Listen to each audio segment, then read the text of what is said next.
something to say. How you go from selling rocks in the dope house to eating dinner in the White House?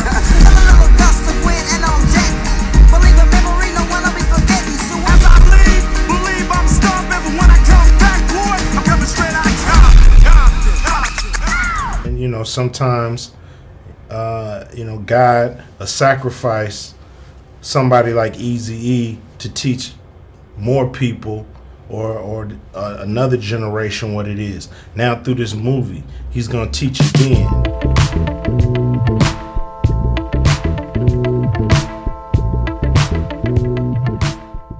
This is a great movie. I know it's been like you guys' baby forever, but I mean, even for the fans, like we've knew that this was coming out, and it feels good to just finally see it on screen and see hip hop and the rap business and all that stuff that went on told in this type of fashion.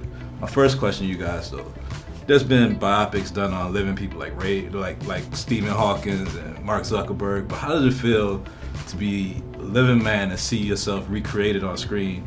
And especially for you to see your son do it. I mean, it feels great just to be a part of it, to be able to have it in our own hands and to, you know, make sure that we do it justice.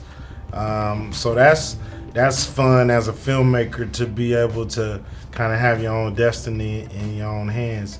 As a father, you know, just seeing your son step up, you know, that's something that I think everybody can relate to. You know, when you set the tone and your son steps up and you know, does what he's supposed to do and handles his business, and he did a great job, and I think he got a nice career ahead of him if he stay focused. So I'm proud in 1,000 different ways. Yeah. How about you? I mean, I'm just proud of the movie, period. I mean, the way our life came, you know, our story came to life, you know, and somebody picked it up and interested and then backed it up. Yeah. You know, so it's a great story, you know, but it's like Universal and everything made it just even bigger. Yeah. So it's just something different. Now, I know this project's been kind of in the mix for like 15 years or so. And sadly, over that time, there's been a lot of violence done on behalf of police against black people and everything. But the timing of this picture and the message of fuck the police, when everybody's kind of feeling a certain way about policing in America, do you think that timing just kind of meshed perfectly to kind of bring what you guys were feeling in 91, 95 to life in 2015? Well, the thing is, nothing has changed and nothing has stopped.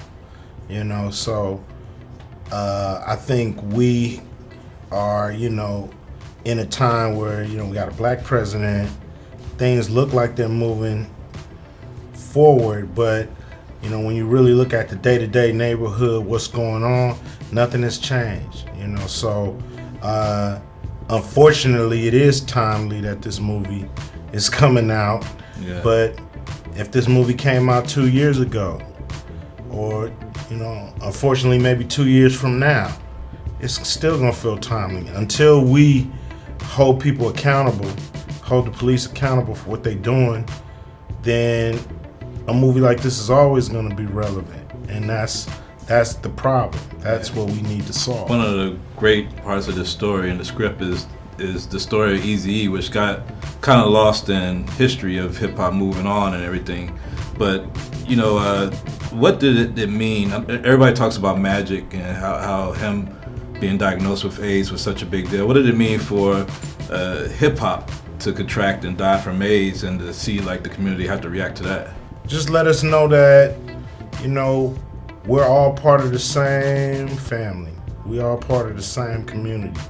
Doesn't matter what you do, everybody can be affected. And it just lets us know that we're all connected. And, you know, we put these titles on each other that creates boundaries.